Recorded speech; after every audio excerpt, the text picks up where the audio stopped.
Caramel মশলা চা। এই চাটা খুবই সুস্বাদু। চলেন কিভাবে এই চাটা তৈরি করলাম সেটাই আপনাদের সাথে শেয়ার করব।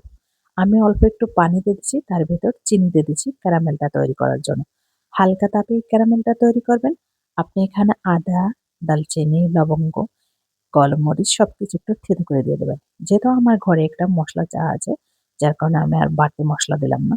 এই যে আমাদের এই চাটা খুবই ভালো, ঠান্ডার জন্য খুব ভালো এই চাটা। যাই হোক, আমি এই চাটা ১ চামচ মতো দিয়ে দেবো। খেয়াল রাখবেন যেন কোনোভাবেই ক্যারামেলটা পুড়ে না যায়।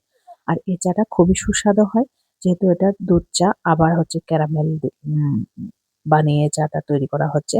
প্রথমে আপনি যখন দুধটা দেবেন তখন চাটা মনে হবে যে দলা পেকে যাচ্ছে, কোনো সমস্যা নেই, গরম দুধও দিতে পারেন।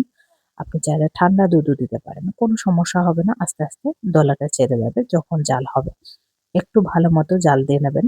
আর এই চাটা খুবই সুস্বাদু হয় আর মসলার একটা ফ্লেভার বের হয়। এই চাটা অনেক বেশি টেস্ট হয়। দুধ চা আমি যখন বানাই তখন এইভাবে মসলা চা বানাই, সাথে একটু ক্যারামেল করে নিই, কালারটা আরো বেশি সুন্দর হয় আর খেতেও বেশ টেস্ট লাগে। তো বাসায় একবার আমার এই রেসিপি দেখে ট্রাই করবেন।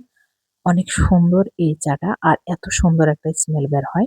সবাই ভালো থাকবেন আর এই চাটা একবার হলেও ট্রাই করবেন। কে কোন জেলা থেকে আজকের এই ভিডিওটা প্লে করেছেন অবশ্যই একটা কমেন্ট করবেন, যাতে করে আমি কমেন্ট ধরে আপনার বাড়িতে যাইতে পারি। আসসালামু আলাইকুম।